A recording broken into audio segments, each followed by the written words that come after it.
This podcast is intended for mature audiences. Listener discretion is advised.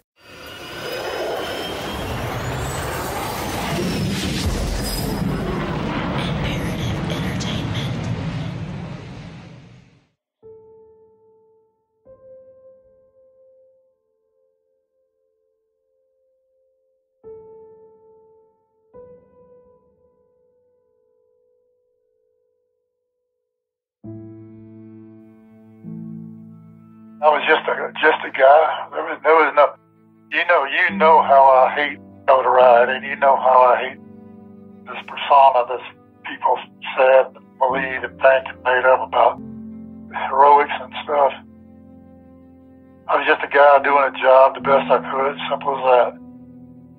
I did have some unique skills that helped me do it that way, and I was able to help a lot of people. And I'm proud of that and always will be. And I sorely, still do to this day, I miss my people that I was sworn to protect. And Miss Thompson, I failed her. I failed her greatly. I didn't recognize the danger she was in. I'm forever regretful that my actions and inactions resulted in this terrible situation. And that was not recognizing the danger she was in when I was pushing bad guys around her. Everybody says, oh no, you didn't know, but I was supposed to know. That was the problem. I'll carry that with me forever.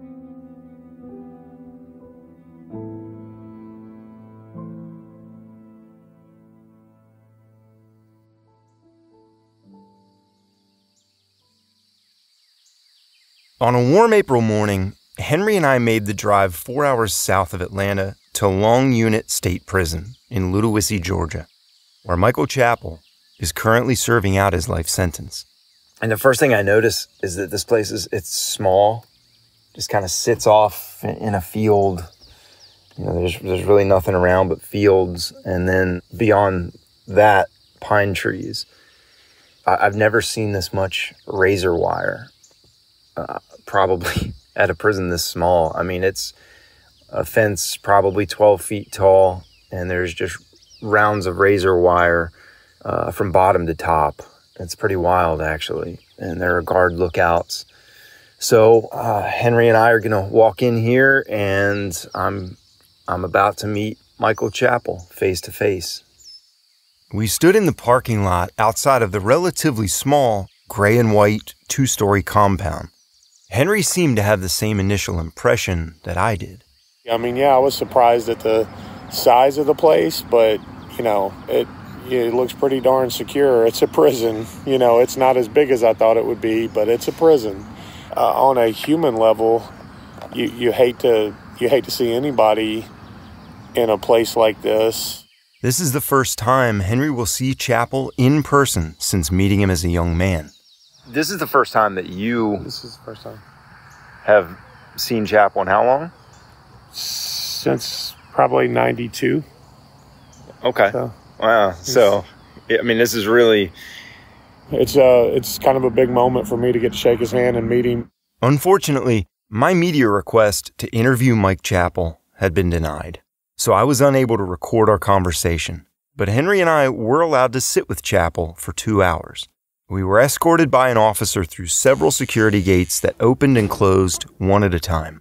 Once entering the main building of the prison, we had our fingerprints scanned, temperatures taken.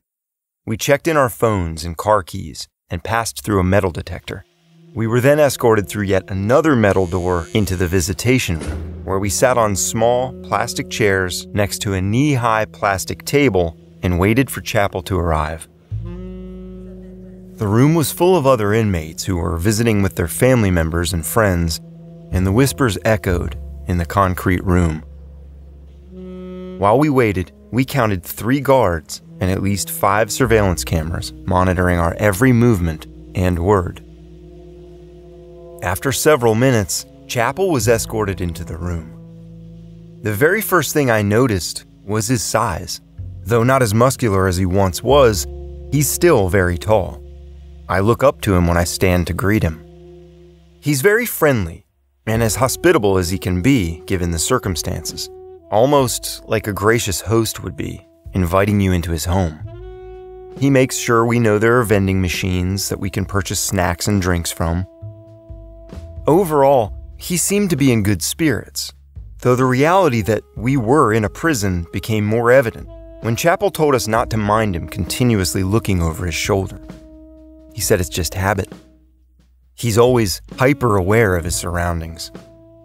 Decades in prison will do that to a person, I guess. Over the course of the next 2 hours, Henry and I got to know Chapel a bit, who I now felt comfortable enough to call Mike. He talked about what he felt were the weakest points in the case against him. He talked about the physical evidence that was used to convict him in court, and why he says it's incomprehensible that a jury would find him guilty given the numerous inconsistencies the prosecution presented at trial. Above all, he emphatically denied killing Emogene Thompson. We ended our visit with a handshake. Henry opted for a hug. You have this perception that everybody that's in prison belongs there. They've been convicted of, some crime, and some cases heinous crimes. We need prisons to protect us from people like that. But knowing what I know and looking at Michael, he's the guy that was putting people away and protecting us in society, and he doesn't deserve to be here. And so just to see what his life has been like in just some very small way, quite frankly, almost brought me to tears. One impression I was left with after meeting Mike Chapel in person was that he seemed almost embarrassed to be in prison and disgusted that his name is associated with Emogene Thompson's death. He would often purse his lips together tightly and let out long, frustrated sighs while shaking his head from side to side, still seemingly in disbelief after all this time. It made me wonder if after nearly 30 years in prison, would a guilty man still profess his innocence, as Chapel does? Is there no point where he would just give up the charade? And I think you can feel just the energy of our day has changed. I kind of walked out of there and I almost feel like in a trance. And it's such a weird thing because I don't know this guy. And I felt, which sounds odd, but I'm sure a lot of people deal with this, I felt guilty getting up and walking out. I really did.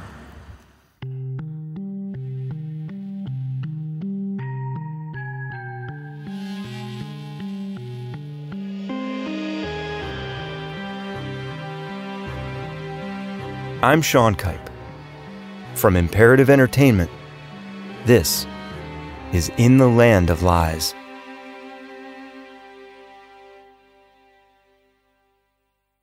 In the previous episode, Henry pointed out several events occurring on the night of Emogene Thompson's murder that he feels are implausible. While eyewitnesses reported that there was a Gwinnett County police cruiser at the Gwynco muffler shop, it was described as the older, boxy-style car with a wide yellow stripe down the side. Gwinnett County Police had only one such cruiser that was used as a backup vehicle for the precinct. The cruiser that Chapel drove, however, was newer and had a more rounded body style, with a wide blue stripe down the side. Then there are the eyewitnesses. Carl Cowder's description of the police officer he saw walking up to the victim's car doesn't seem to match Chapel's description.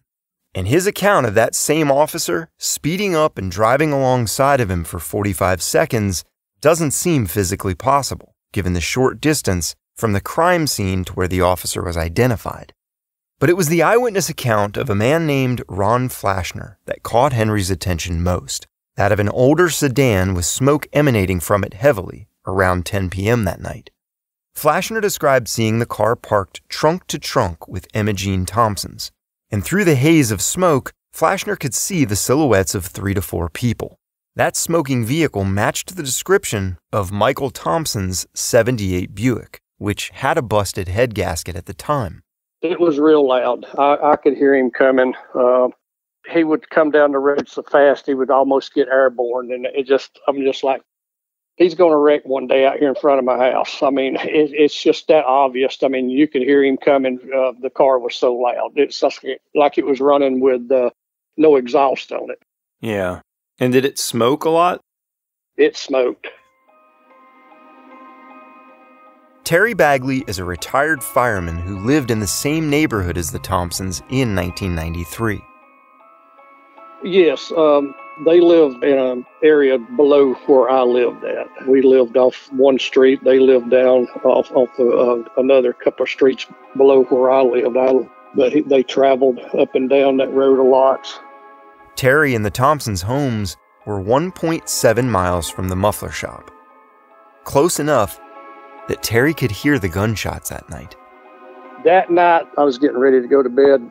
Our log cabin, we had our washer and dryer was out on the back porch. And it was raining, so I stepped out and I was getting my clothes out of the dryer and everything. And I was standing out and I heard, and I walked back in. I told my wife, I said, well, somebody got shot. I said, I just heard 2 gunshots go off close by. You know, I just making a joke out of it, you know, because when you hear gunshots late at night like that, I just said, well, just out of my mouth, I just said, well, somebody got shot.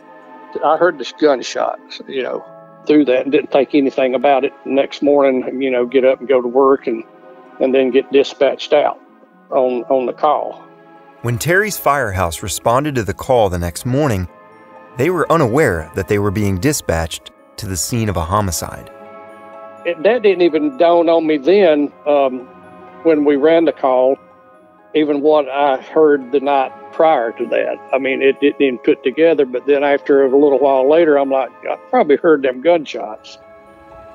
The scene that when we pulled up to it, we stopped, got out of the engine, we walked up to it, and I noticed this lady in the car was slumped over towards the driver's side, seatbelt around her, leaning over and everything, and I'm looking and I'm going, and then we noticed, I said, oh, this is not good. Looks like she's been shot. To look at the car and the stuff, you really had to look good. I mean, the way that they described it, blood splatter, I didn't see blood splatter. I don't remember any of that. I guess it all depends on the directory of the way that it happened. Most suicides, yes, you get splatter. I mean, you do get more of the blood splatter, the brain matter and stuff that comes out, but I didn't see that. Terry references suicide by gunshot here for comparison, because it's typically done from point-blank range, in the same manner that Emogene was killed. The blood spatter should theoretically be similar. So we called in to our dispatch and told them, that we were on the scene of a possible homicide, and police, they all came in later on after that. While we were there and they were doing their investigation and stuff, I stepped back and let them take charge of the scene. Her son pulls in directly back behind the car. He's out just screaming to the top of his lungs, crying, screaming, is she dead? Is she dead? Is my mama dead? Finally, after everything was over, they released him and said, yes, you can go up there. There wasn't a tear in his eye. I'm just like, oh, that's weird, to see that. I've seen a lot of calls and been on a lot of calls, and I've noticed people, their reactions towards things, just crocodile tears pouring off their faces and stuff. He had no tears. In a phone call with Mike Chappell, he told me that in the days immediately after the murder investigation began, he remembers having conversations with some of the other police officers about Michael Thompson's unusual conduct at the crime scene. Oh yeah, it most definitely was. Cops are the worst gossips in the world. There was a lot of locker room talk about it. I remember we had heard about him showing up. I remember what struck in my mind was he arrived at the scene unsummoned, and that to us as police officers, that was hey, what's up with this? And then later on, I learned about his main concern was the purse. It just all started clicking together there. But common agreement amongst all of us was, yeah, he was involved in some form or fashion, just simply from his behavior. These were guys who were at the scene. Like, for example, the sergeant of the on-duty sergeant that day, him saying something like that. So, yeah, we tried and convicted young Thompson on our own right there in the squad room.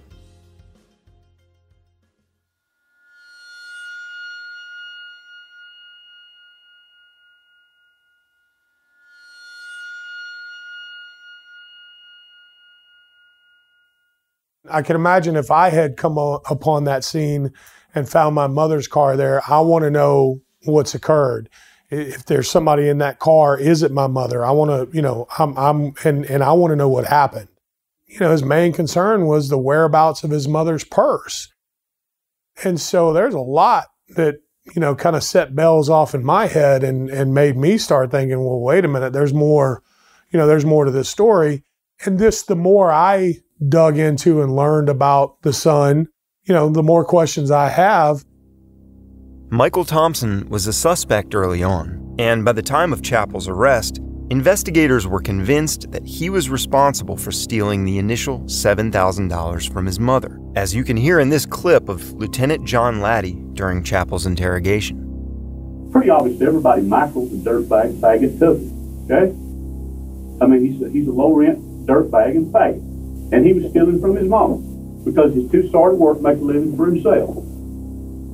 You knew that. You were smart enough to know that. It didn't take you 5 seconds to look at that and realize that he had taken that money because no burglar takes half of it. We all know that. Michael and Emogene Thompson had an unhealthy relationship at times, according to friends of hers. Emogene's closest friend, Dolores Burrell, even stated in a True TV documentary special on the case that she knew Emogene didn't trust her own son. She got to the point where she gave me her checks, and I would keep her checks for her. Because she was so afraid he'd take them. Right. She says, I told Michael, if something happened to me, if I was sick or something, the money was in her home. He could find it if he looked hard enough. And when Jean told me this, I just got goose pimples all over me, just chills came over me. Michael Thompson's alibi the night of the murder was corroborated only by his neighbor and friend, Amy Parker.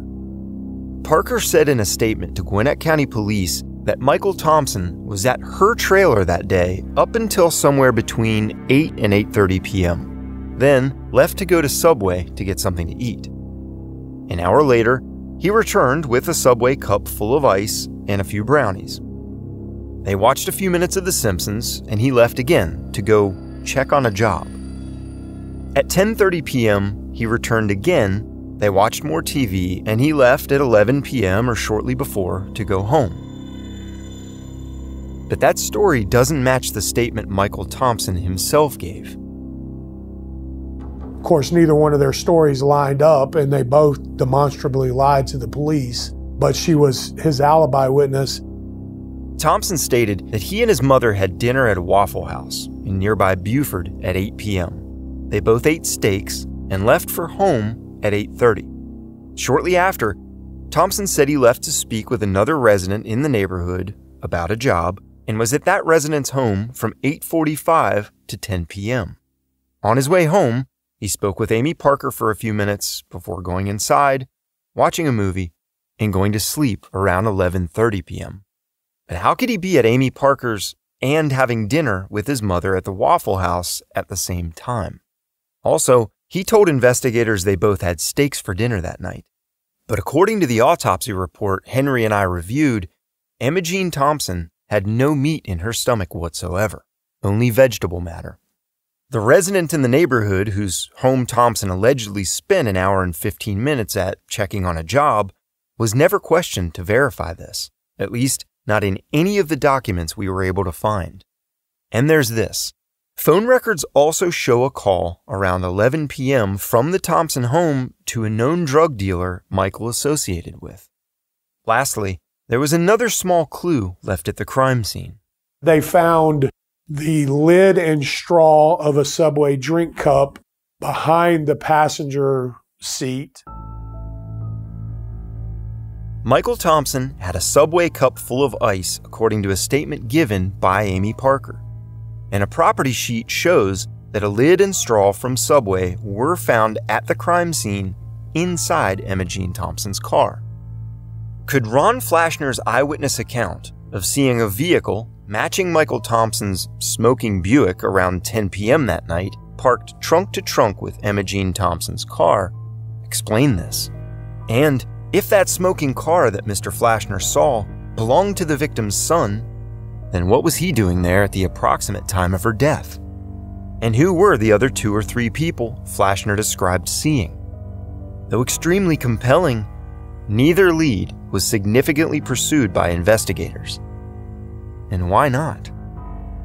Every shovelful is a rabbit hole, because everything you learn about this case, every person whose name comes up, there's so much background, there's so much to know about that person, their involvement, and ultimately the involvement in this investigation that, at the end of it, your mind is blown by how this police department settled on their model officer with all of this other credible information in their hands. Michael Thompson's alibi is confusing. The version he gave police differs from the version Amy Parker gave, with the only common threads being that he went to get something to eat at some point and checked on a job. But even this timeline doesn't match. Thompson and Parker both gave their statements the day after the murder occurred. So why didn't they line up? It would be 8 days after the murder until police would have Mike Chappell's alibi. Mike's alibi is really important because most people are alibied. I was at home watching TV with my girlfriend, and the girlfriend says, yes, he was at home with me. Or, I stopped by the convenience store and bought a Dr. Pepper at, and here's the receipt where I bought the Dr. Pepper at, 8:45. So that person's alibied. Imagine if you're a police officer and you are at the county's firehouse with 6 firemen, all who have distinguished careers and nothing in their background that would indicate that they were anything other than honorable and honest men.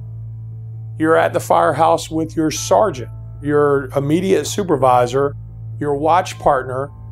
You've got 9 first responders that can verify your whereabouts. During Chappell's investigation by veteran Gwinnett County detectives John Laddie and Jack Burnett, Chappell maintains that he was at Firehouse 14, roughly a 15-minute drive away from the crime scene, from approximately 8:30 p.m. until he received a dispatch call at 9:56 p.m. Chappell and fellow officers Brian Reddy and Sergeant D.E. Stone hung out at the firehouse tracking storm updates on local news stations because there was a tornado warning in effect that night. On 15th, we sit there and cut. I picked on these people there because I couldn't tell what color, what shape on any county was in. The outlines went out. So he told me to get up and put his finger on the map. It's not your local crackheads, some, kids playing basketball that might have seen somebody. These are, 6 of Gwinnett County's finest first responders who all have absolutely credible reputations saying, hey, this guy was at the firehouse from 8:30 to 10 o'clock. Mike pleaded with Jack Burnett and said, man, talk to the firemen. They'll tell you, that's where I was. That's who I was with. That's what I did. I was at the firehouse. Talk to the firemen. And Jack Burnett said, you can take that to the bank, Mike. We're going to talk to them. We're going to continue the investigation. We're going to talk to your alibi witnesses. You can take that to the bank. Do you know when Jack Burnett talked to the firemen? Never. Do you know when GCPD interviewed the firemen as to the investigation regarding the murder of Emogene Thompson? Never.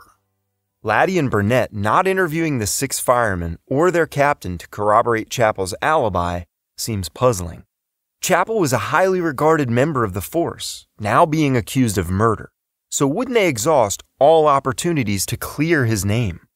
I left there. I was there. The firemen will tell you that. We're going to go up there and talk to all those firemen. We're confident that they're going to tell us you were there. Pretty much the same story you've told us. But they're also going to have a pretty good idea when you lay them. 3 days after Mike's arrest, when the Gwinnett County Police had not come and taken their statements, they complained to their captain, hey, why is Gwinnett County not coming to find out where Mike was? We know where Mike was. Mike couldn't have been over there at the muffler shop because he was here. And the captain said, you know what, y'all better write your statements out and give them to me. All 6 of those firemen wrote their statements. All but one of them said that he was there from 8:30 to 10 o'clock. The other one said he wasn't sure what time it was, but it was that evening.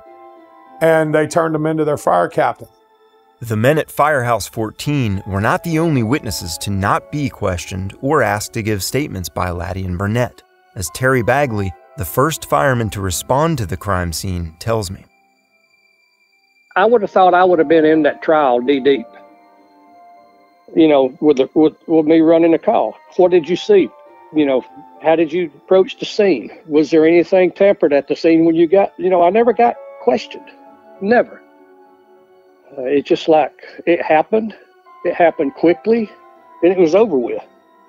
The crux of Henry's argument concerning the firehouse, though, lies in a piece of evidence that's hard to ignore. It involves the dispatch call he says Chappell took in the fire station at 9:56 p.m., making it impossible for Chappell to have been at the scene of the murder. So imagine you're there and you've got 9 first responders that can verify your whereabouts. And not only that, you receive radio traffic from the dispatch office, from the county's dispatch office, that is chronologically recorded. And they cue you cue your mic back, you respond to them at 9:56 p.m. They know for a fact that you're talking to dispatch at 9:56 p.m. Now imagine if when you cue that mic, you're standing 14 inches underneath the firehouse's speaker that is also squawking the fire traffic incessantly. So the background noise that your microphone is going to pick up for the chronologically recorded police dispatch has the firehouse traffic in the background. And you know exactly what time it is, 9:56. Could a person who is suspected of committing a crime at around 10 o'clock, 15 minutes away, have possibly been considered to be at that scene if at 9:56 you know exactly where they're at because you have 9 witnesses and the chronologically recorded police dispatch to say, this is where I was at that particular time?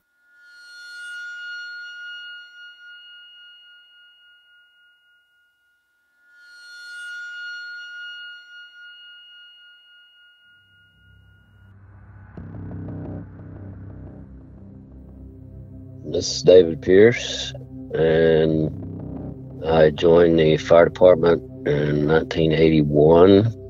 I moved to Station 14 in Buford in 88. Retired fireman David Pierce was on duty at Firehouse 14 on the night of Emogene Thompson's murder. We were all sitting around watching a movie on one of the channels. It was a suspenseful movie about a bad cop. Whenever I'm behind my camera, I don't see danger. As part of your parole, you're to do community service. Something about using your talents to take pretty pictures for the department to use in public relations. David Pierce and several other firemen, along with officers Chappell, Reddy, and Stone, were watching the B-movie thriller A Time to Die, in which a photographer vixen tries to oust a killer cop. This movie would actually become critical to Chappell's alibi. He claimed he watched the end of the movie, got a dispatch call at 9:56 p.m., then left the firehouse. Prosecutors claimed the movie ended at 9:30 p.m., Chappell left, receiving the dispatch call just after killing Emogene Thompson. One issue that would later arise was that the men all said they were watching a movie in which weather updates were scrolling across the bottom of the screen, and during commercials, they would switch to local news for detailed weather coverage. Active tornado watches and tornado warnings. But on April 15th, A Time to Die was aired on a premium cable channel like HBO or Showtime and had no commercial breaks.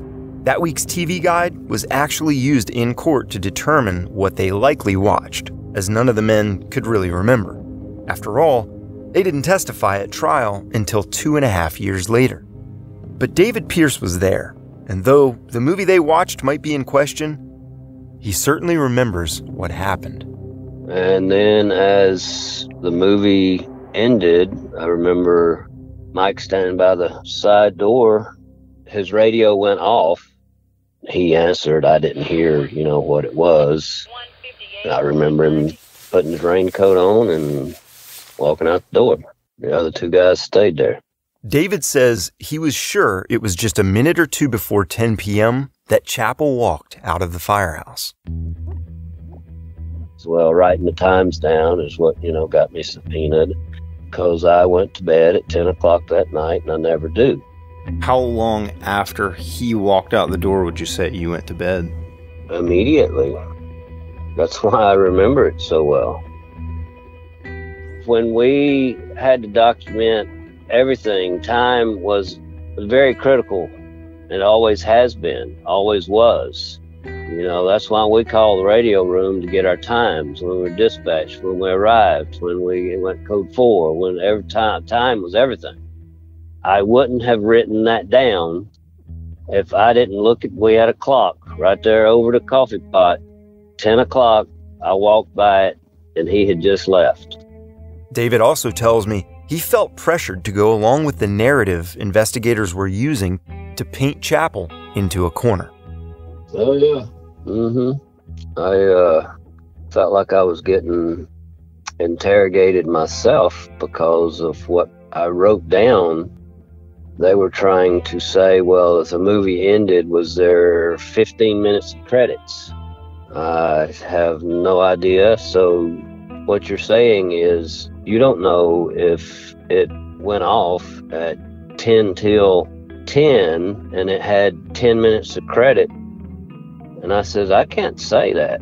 I can't say that. I'm telling you, he walked out the door, the movie was over, and I went to bed at 10 o'clock. There were two other officers at the firehouse that night, Brian Reddy and Sergeant Stone, who they called Rooster. They were friends of Chappell's.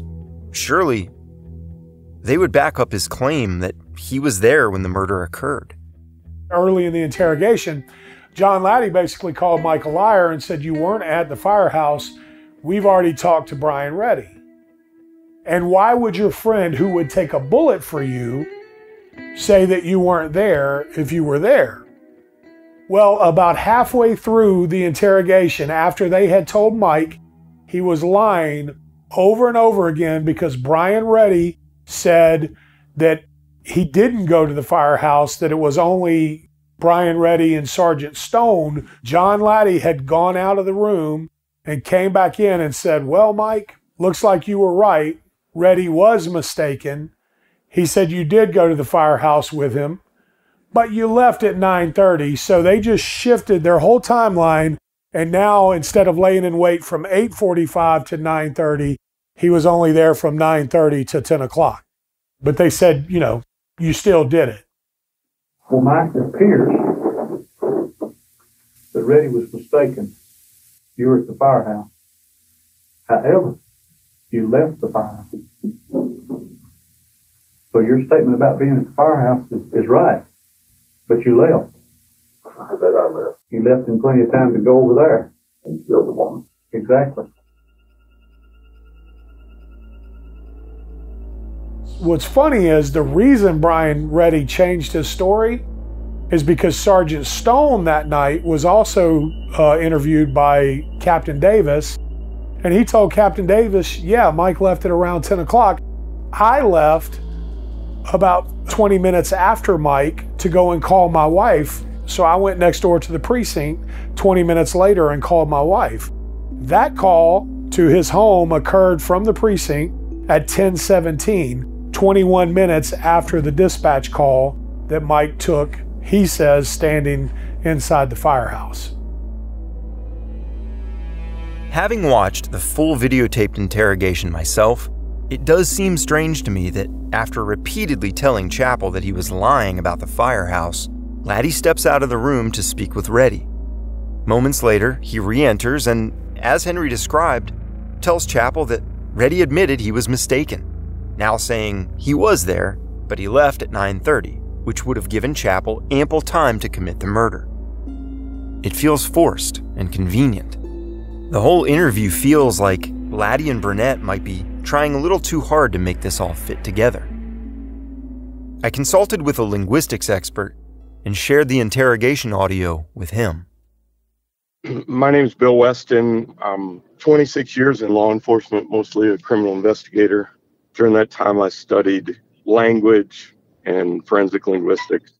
The use of language, what to look for when you're interviewing people, what language indicates a change in perspective, what I call sensitivity.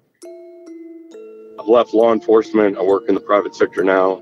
I travel the country interviewing people at the point in which a case gets raised to the level of pretty strong evidence of fraud. They call me in. To an investigator, let alone the average person, deception can be incredibly hard to detect. While there are visual cues like body language, fidgeting, rapid blinking, Bill Weston finds that detecting deception is more about not only what is being said, but how it's said. He reviewed the full 3.5-hour interrogation of Mike Chappell. Weston had no prior knowledge of who Chappell was or what he'd been involved with. I can tell you my first impression was, if these investigators, especially Laddie, worked for me, I would be highly embarrassed. It was probably ranks up there with some of the worst interviewing, if you would even call it that, that I've ever seen from the law enforcement perspective. Already talked to the officers. We have the information they've given us, even though Reddy forgot, got confused, got scared. I don't know what happened. And I don't want to put any kind of blame on Reddy. Yeah, I mean, it was clear, maybe not quite from the beginning, but quickly into it, that this was not an interview to obtain information. The whole interview, or if you'd call it that, was a job to support their affirmation bias, I believe. They had a direction, they had a point of view. Their job was to affirm that in some way, shape, or form. When Chappell was trying to say certain things, I mean, they'd cut him off, right, when they were talking. It was just, there were so many opportunities that were missed. I can't even begin. I also shared with Bill a typed transcript of the interview. There was 138 pages. Over 70 pages was Laddie running on, where Chappell could only say, yup, exactly, Bill then posed a question that Henry and I have both asked repeatedly. What in the world is Gwinnett County PD doing work in this case at this point? That was my first takeaway. Why are two Gwinnett County investigators interviewing a suspect, a law enforcement suspect, not only a law enforcement suspect, but a law enforcement suspect in their own department, that they suspect, obviously very strongly, that he may have committed a crime. From a lot of years in law enforcement, the minute something becomes we think a cop's involved, whether it's our department or even a neighboring county or city or whatever, we're done with the case. That's it. We call the GBI in. End of story. You just don't do that. We didn't even work our own accidents if an officer was involved. We called the state patrol. We don't want anybody looking at it going, this guy doesn't like this guy, or this guy, is best friends with this guy. And as it goes on, obviously, one of these guys is a really close friend. I mean, deer hunts together, has family meals together, knows the parents. I just couldn't wrap my brain around that. That was probably one of my first biggest questions. My second question is, do we have a Garrity issue here? Bill's referring to Garrity versus New Jersey, a 1967 case in which a group of police officers were investigated for allegedly fixing traffic tickets. The lawsuit revealed that Garrity was told he didn't have to answer questions that might incriminate him in the case, but if he didn't, he would be fired, violating his 14th Amendment rights. So the question is, did Chappell provide coerced statements to Laddie and Burnett in fear of losing his job, believing that they would check out his alibi at Firehouse 14 as promised, and he would be cleared? I would have been embarrassed to be in that situation when I already knew where he was, roughly, and I had witnesses, and yet I'm sitting there going, I don't know what fire shift was on. I don't know what, oh my gosh, we're talking about a murder, and one of my officers is being accused of it. The chief of the fire department would be awake in my department and giving me the information I need for every single fireman. We'd be at their house that night interviewing before they had a chance to talk to anybody else, and I'd get unbiased, clean statements. Bill then focused his attention on Chappell's statements concerning the firehouse and his movements that night. A good investigator would have quickly caught on to the experiential memory part of this, or the sensory memory. It's, visual, audible, smell, sight. When I was listening to this, and they were trying to corner Chappell, especially when they were asking him about his night, and he was talking about meeting up with his sergeant and the other officer, and then going to the firehouse. When I listened to that part, he was describing it, even though it was brief at first, using very experiential memory words. He talked about it was almost dark. It had to be, those kind of words you're pulling that from real memory. Going to the fire station, watching the weather, just the way he described it, I immediately marked that as most likely accurate. But on 15th, I sat phone, chair here, and we sit there and cut up. So I picked on his people there because he couldn't tell what color, what shape Gwinnett County was in. The outline was Gwinnett. Ask him how come he can't tell which color Gwinnett County is in the warning symbol there. That conversation took place inside that fire department when they were doing the warning. As soon as you check with that shift, they'll tell you that I was excited. Me and Reddy, we entertained them when we go in there. That's how I know, we spoke, we had conversation, we talked, we laughed. You heard him say boop, boop, boop, boop, describing the sound on the TV, saying color. He touched the screen. Remember, he said, I told him to go up and touch the screen where he couldn't identify Gwinnett County. Go up and touch the screen. I sat phone, chair. That is somebody that was there. That is somebody that really happened to. When you're an investigator and that happens, whatever you have that may contradict that, you need to shut up and listen, because whatever you have is inaccurate. People don't make stories up like that. They don't, it's too detailed. It's too much in order. You can almost see his mind remembering that incident. He was there. Experiential memory is hard to fake because it's tied to your senses. It would be like you describing in accurate detail what it's like to walk on the moon. You also look for firm language. People that tend to want to convince people, they run on with statements. Chappell used some very strong, Lieutenant, I was not there. He didn't run on afterward. He didn't need to convince. He felt comfortable about that statement. I was not there. I did not kill that woman. Again, do I know that that's true? Do I know he wasn't lying? No. But when people try to deceive, they're not comfortable lying.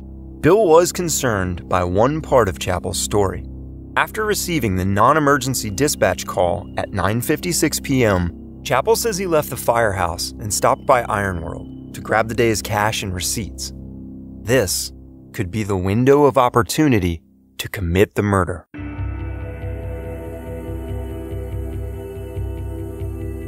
That whole time frame there's just not a lot of experiential memory. I would expect to hear from my experience. Yeah, I did. I swung by the gym. I was on the way to the call and I was almost at the gym, so I swung by. I remember it because I hopped out and it was still raining and I didn't put my raincoat on and I got wet, stuck my head in. Fred Smith, is still there. He's a key holder and he's on the bench press or something, I would expect to hear that. I didn't hear that. That's a concern for me.